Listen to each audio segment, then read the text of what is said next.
This war is actually very strange because both sides hate the public and they hate journalists especially.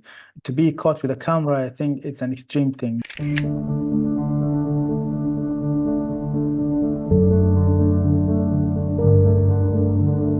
Madani was the first city to host IDPs from Khartoum, and the numbers were so huge that some ended up living in abandoned poultry farm, like in this picture, and that's where I met Khadija.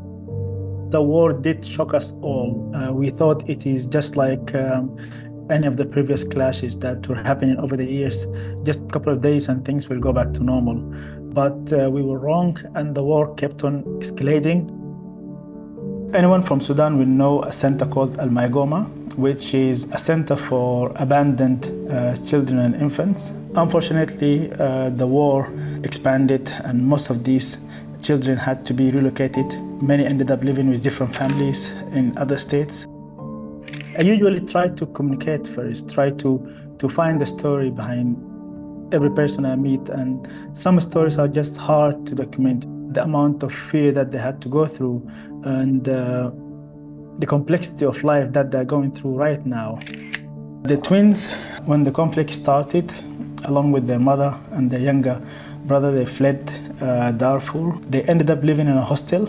It was just amazing to see girls at this age, 12 years old, with very strong will after going through all of this.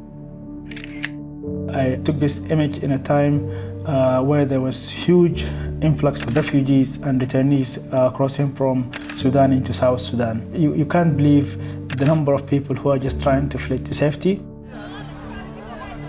A year later, the war in Sudan is still going very strong, and lives of millions of Sudanese have completely stalled and stopped.